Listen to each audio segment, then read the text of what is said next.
Hello students, तो बेटा अपना प्रीवियस टॉपिक जो चल रहा था वो था फिजिकल प्रॉपर्टीज। ठीक है, फिजिकल प्रॉपर्टीज में अपन ने फर्स्ट प्रॉपर्टीज कंप्लीट किया था जो थी बेटा मास एंड वेट। ठीक है, मास एंड वेट, ये फर्स्ट प्रॉपर्टी अपनी कंप्लीट हो चुकी थी। ठीक है, अब सेकंड प्रॉपर्टी जो है वो है आपकी लेंथ। ठीक है, अब ये लेंथ वर्ड आपने बहुत बार सुना। ठीक है, अपन लेंथ ये जो यूनिट्स है जो अपन फिजिकल प्रॉपर्टीज देख रहे हैं मैटर से रिलेटेड, तो लेंथ ये वर्ड आपने बहुत बार यूज किया है और सुना भी है। ठीक है, इसको अपन कैपिटल एल स्मॉल एल से भी कोई एक्सप्रेस करते हैं। ठीक है, तो लेंथ क्या होता है, सिंपल सी बात ध्यान में रखना। तो लेंथ क्या करता है, मेजर्स द डिस्टेंस। क्या करता है ये लेंथ, क्या करता है, मेजर्स द डिस्टेंसेस या फिर मेजर्स ऑफ डिस्टेंसेस आप उसको बोल सकते हो। ठीक है, मेजर्स द डिस्टेंसेस। अब डिस्टेंस ये अगर आपको मेजर करना है तो किसकी डिस्टेंस आप मेजर करते हो। फॉर एग्जांपल अगर अपन ने किसी रोड का या फिर किसी सिटीज का डिस्टेंस आपको कैरी करना है, अपन किलोमीटर में कैरी करते हैं। कोई एरिया प्लॉट का अगर एरिया है तो उसको अपन स्क्वायर मीटर से अपन डिस्टेंस को मेजर करते हैं। या फिर कोई आपको ट्राइंगल बनाना है, एंगल बनाना है, स्क्वायर बनाना है, तो इन आवर स्कूल अपन वहां पे जो यूनिट्स यूज करते हैं वो सेंटीमीटर या फिर मीटर में एक्सप्रेस करते हैं। ठीक है, लेकिन अगर मैटर से रिलेटेड अपन फिजिकल प्रॉपर्टीज पढ़ रहे बेटा, मैटर, मैटर में अगर मान के चलो एग्जांपल मैंने दे दिया एटॉमिक रेडियस, क्या बोला है, एटॉमिक रेडियस बोला, या फिर बॉन्ड लेंथ, या फिर इलेक्ट्रोमैग्नेटिक रेडिएशंस अगर मतलब आपको गिनना है, या फिर वेवलेंथ ऑफ इलेक्ट्रोमैग्नेटिक रेडिएशन। ठीक है, इनकी आपको क्या करनी है बेटा, लेंथ मेजर करनी है। अब एटॉमिक रेडियस बोला, बॉन्ड लेंथ, अगर एटॉमिक रेडियस बोला है, ध्यान दो, मान के चलो ये अपना एटम हो गया, ये आपका न्यूक्लियस हो गया जिसको अपन प्लस बोल देते हैं, जिसके अंदर में आपको प्रोटॉन और न्यूट्रॉन प्रेजेंट होता है, और आउटर मोस्ट ऑर्बिट में क्या होता है, इलेक्ट्रॉन्स रिवॉल्व्स होते हैं, आप पढ़ चुके हो। अगर मुझे एटॉमिक रेडियस गिनना है मतलब यहां से लेके यहां तक का डिस्टेंस मेजर करना है, बराबर है ना। तो ये लेंथ जो है ये एक्सप्रेस करनी है, तो अपन किलोमीटर सेंटीमीटर मीटर का तो यूज़ नहीं करेंगे ना, बहुत छोटी होती है, तो उसके लिए स्मॉल यूनिट्स भी आपको क्या करना होता है, यूज़ करना होता है। तो ये कैसे अपन एक्सप्रेस करेंगे, है ना, इसका भी कोई छोटा यूनिट चाहिए, उसकी भी कोई ना कोई लेंथ है। ठीक है, मान के चलो सेकंड बोला बेटा बॉन्ड लेंथ, मान के चलो ये कार्बन कार्बन के बीच में सिंगल बॉन्ड प्रेजेंट है। ठीक है, अब ये जो बॉन्ड आपको दिख रहा है, ये बॉन्ड की क्या है, ये कार्बन से लेके ये कार्बन तक क्या है बेटा, लेंथ है। ठीक है, तो ये लेंथ आपको एक्सप्रेस करनी है, अपन क्या बोल सकते हैं यहाँ पे, there are very small distance, है ना, वेरी स्मॉल डिस्टेंस अगर ये है तो अपन क्या बोल सकते हैं, ये जो लेंथ है ये क्या है, बहुत ही छोटे डिस्टेंसेस है। ठीक है, अगर इसको एक्सप्रेस करना है तो यहाँ पे जो यूनिट्स ध्यान में मतलब यूजेबल होते हैं, ये होता है बेटा नैनोमीटर और दूसरा होता है पिकोमीटर। ठीक है, क्या बोला मैंने, नैनोमीटर और पिकोमीटर। अगर नैनोमीटर को अगर एक्सप्रेस करना है तो ये आएगा स्मॉल mn और ये आ जाएगा बेटा pm। ठीक है, सिंपल से एक टेक्निक में ध्यान दे देता हूँ यहाँ पे, अपने ये कौन है, नरेंद्र मोदी, कौन है, pm। ठीक है, नरेंद्र मोदी का nm ले लो और उनकी पोस्ट क्या है, पीएम, बस ये ध्यान में रख देना, मतलब नैनोमीटर पिकोमीटर, समझ में आया।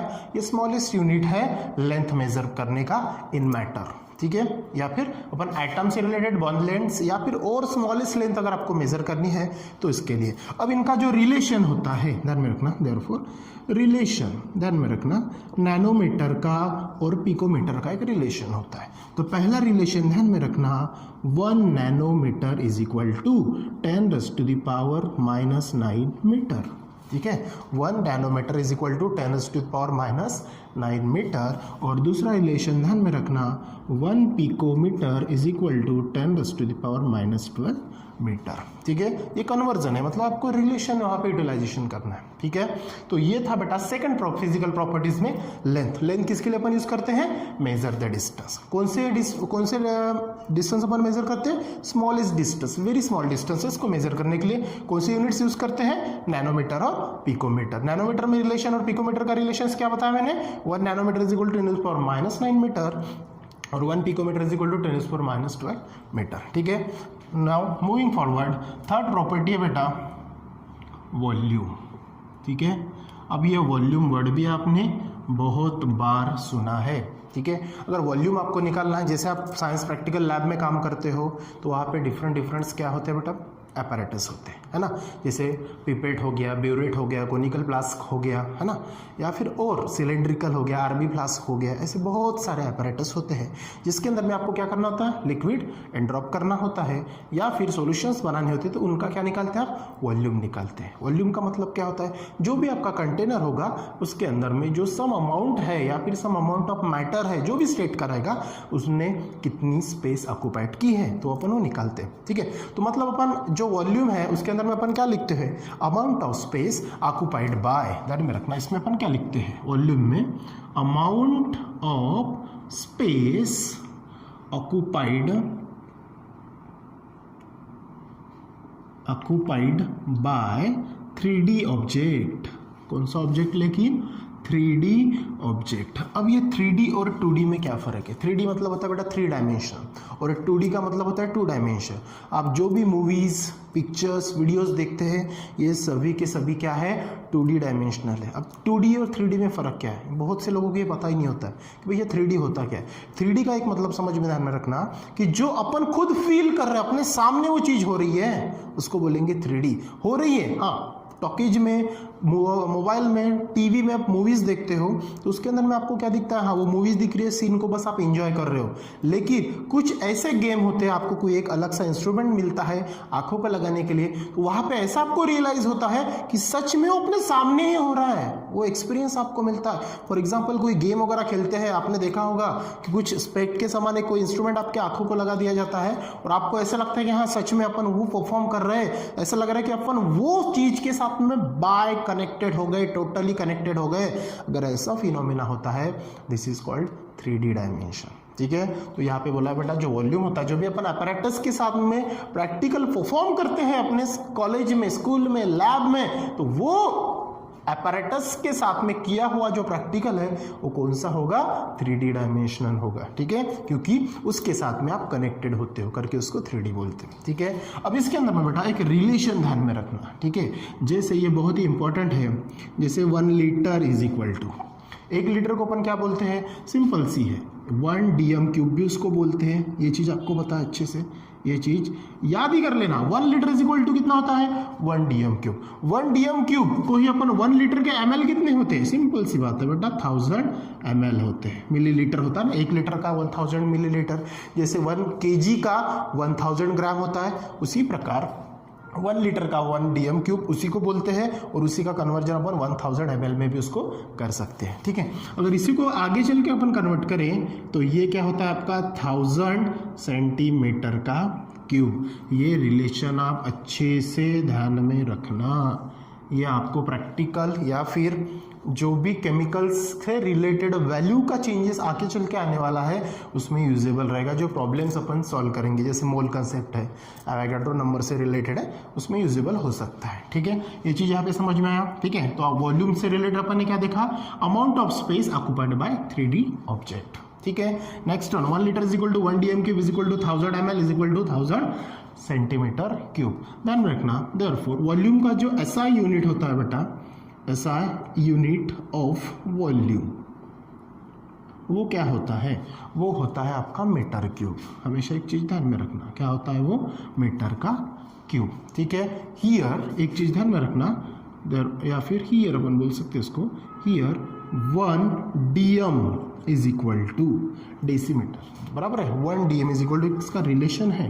10 सेंटीमीटर। जैसे 1 किलोमीटर का 1000 मीटर होता है, 1 किलोग्राम का 1000 ग्राम होता है, उसी प्रकार 1 DM का क्या होता है बेटा, 10 सेंटीमीटर होता है। ठीक है, अगर देयरफॉर अगर मैं 1 DM³ लूंगा, 1 DM is equal to 10 centimetre, DM का क्यूब है मतलब 1 DM कितने बार है, 3 टाइम्स है, तो 1 DM is equal to 10 centimetre, यहाँ पे 3 टाइम्स है, तो ये क्या हो जाएगा 10 सेंटीमीटर 10 सेंटीमीटर और 10 सेंटीमीटर। इसका मल्टीप्लिकेशन कर दो, 1 1 1 मतलब 1 है और 1 के साथ में 0 कितनी बार बेटा, 3 बार, और 3 बार cm है तो ये बन जाएगा आपका cm का क्यूब।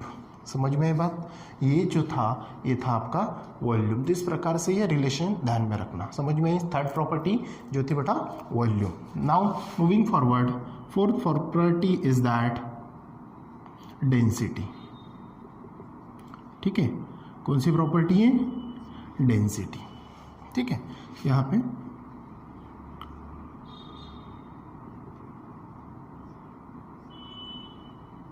ठीक है, क्या है? डेंसिटी। अब डेंसिटी क्या है ये पता है आपको? Density is defined as the rate of mass upon volume. क्या आएगा इसका? अगर डेंसिटी का मैं फॉर्मूला देखूँ, therefore density is equal to mass upon volume. ठीक है, अब ये तो आपको पता है डेंसिटी कैसे निकालते हैं। Density is the product of mass upon volume, ये अपन निकालते हैं। ठीक है, मास क्या होता है? द ऐसा यूनिट ऑफ मास या फिर डेंसिटी अगर है तो अपन देखते हैं ना यहाँ पे सिंपल सा क्या होगा। मास का यूनिट क्या होता है बेटा? Yes, KG. और वॉल्यूम का भी निकाला अपन ने। वॉल्यूम का क्या होता है? देखो अलग अलग है, लीटर भी होता है, डीएम क्यूब भी होता है, एमएल भी होता है और सेंटीमीटर क्यूब भी होता है। लेकिन ऐसा यूनिट ऑफ वॉल्यूम क्या होता है? मीटर क्यूब होता है। क्या होता है? Metre cube. तो मास का यूनिट क्या होगा? केजी। और वॉल्यूम क्या क्या होगा बेटा? Metre cube. So therefore SI unit of density is equal to क्या होगा? Kilogram upon metre cube. और CGS unit of density is equal to क्या होगा? किलोग्राम का छोटा भाई कौन हो जाएगा बेटा? ग्राम। और मीटर का छोटा भाई कौन हो जाएगा? Centimetre cube. बराबर है। और सेंटीमीटर को ही अपन क्या बोलते हैं? सिंपल सी बात है, एमएल भी बोलते थे। ठीक है ना, क्या बोलते थे? अगर इसी को मैं थोड़ा अलग और में अगर लिख दूँ, और में क्या हो जाएगा? है ग्राम अपॉन ml। ठीक है ना, ये देखो रिलेशंस यहाँ पे क्या दिया है। ठीक है, इसके बाद में बेटा एक नेक्स्ट प्रॉपर्टी है, जो लास्ट प्रॉपर्टी उसको बोलते हैं अपन टेम्परेचर। वो तो टेम्परेचर में क्या होता है वो देखते हैं बेटा। फिफ्थ प्रॉपर्टी जो है, पहली कौन सी होगी आपकी? मास एंड वेट हो गया, दूसरी लेंथ हो गई, थर्ड वन वॉल्यूम हो गया, फोर्थ वन डेंसिटी, और जो लास्ट प्रॉपर्टी है फिफ्थ है वो जो है बेटा टेम्परेचर। क्या है? टेम्परेचर। अब ये टेम्परेचर के बारे में आपने क्या सुना होगा? सिंपल सी बात है, टेम्परेचर अपन क्या करते हैं? मेज़र करते हैं।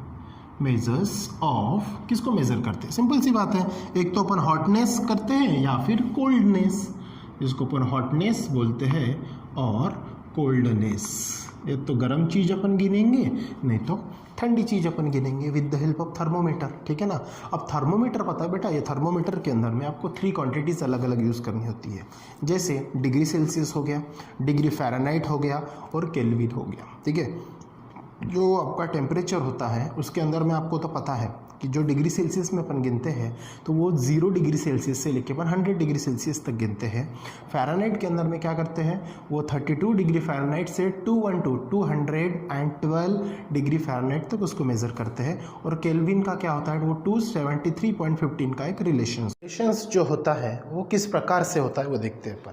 एग्जाम्पल अगर अपन देखेंगे कि वो टेम्परेचर जो अपने को मेज़र करना है तो अपन सबसे पहले इसको करते हैं बेटा डिग्री सेल्सियस में। किसमें? Degree Celsius. ठीक है, और इसको अपन डिग्री सी से अपन इसको इंडिकेट करते हैं। यहाँ पे जो भी आएगा, जैसे कि मान के चलो एग्जाम्पल थ्रू, यहाँ पे मैंने ले लिया 10 या फिर 90 ले लो, 90, और ये डिग्री का जो रहेगा 0 समान जो आपको दिख रहा है डिग्री, वो पावर में जाएगा और सेल्सियस फिर यहाँ पे आएगा। ठीक है, तो इसको डिग्री सेल्सियस जो कि वाटर से अपन रिलेटेड है तो अपन 0 डिग्री से 100 डिग्री तक उसको मेजर करते हैं, पहला डिग्री सेल्सियस। दूसरा अगर है तो वो रहेगा बेटा आपका डिग्री फ़ारेनहाइट। Degree Fahrenheit. ठीक है, स्पेलिंग अच्छे से देखना, क्या है? FAHRENHEIT। इसको एक्सप्रेस करते हैं फिर से डिग्री और एफ से। और थर्ड वन जो है आपका वो रहेगा बेटा केल्विन। क्या रहेगा? केल्विन, जो कैपिटल के से उसको शो करते हैं। ठीक है, अब ये जो टेम्परेचर मेजर है, जैसे अपन ये जो है तीनों की तीनों, अगर अपन क्या करेंगे, टेम्परेचर अगर आपको मेज़र करना है, जैसे डिग्री सेल्सियस का है तो टेम्परेचर अपन कहाँ से कहाँ मेज़र करते हैं? 0 डिग्री सेल्सियस टू अगर वाटर का टेम्परेचर है या फिर कोई और टेम्परेचर चेंज का या फिर चेक करना है तो वो रहेगा आपका 0 डिग्री सेल्सियस से 100 डिग्री सेल्सियस तक। साथ में अगर दूसरी चीज़ है, अगर आपको फ़ारेनहाइट अगर चेक करनी है तो वो मेज़र होता है 32 degree Fahrenheit to 212 degree Fahrenheit तक वो क्या होता है, मेज़र होता है। ठीक है, साथ में आपको एक रिलेशन यहाँ पे भी ध्यान में रखना है। ठीक है, क्या ध्यान में रखना बेटा, रिलेशन। ठीक है, ये बहुत ही इंपॉर्टेंट फार्मूलेज है या फिर फार्मूला बोल सकते हैं या फिर आप रिलेशन बोल सकते हैं, डिग्री फ़ारेनहाइट का रिलेशन।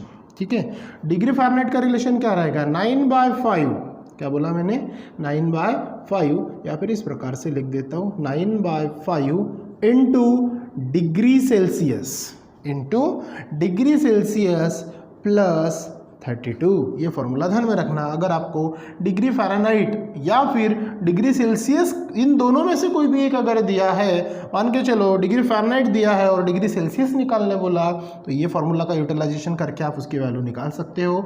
या फिर डिग्री सेल्सियस दिया है, फ़ारेनहाइट आपको निकालना है, तो ये फॉर्मूला आप यूटिलाइज कर सकते हो। और दूसरी चीज़ ध्यान में रखना, केल्विन का रिलेशन वाला, तो यहाँ पे डिग्री सेल्सियस प्लस 273.15। ठीक है, तो ये रिलेशनशिप ध्यान में रखना। डिग्री फ़ारेनहाइट और डिग्री सेल्सियस का कन्वर्जन है तो ये फार्मूला यूटिलाइज करना पड़ेगा।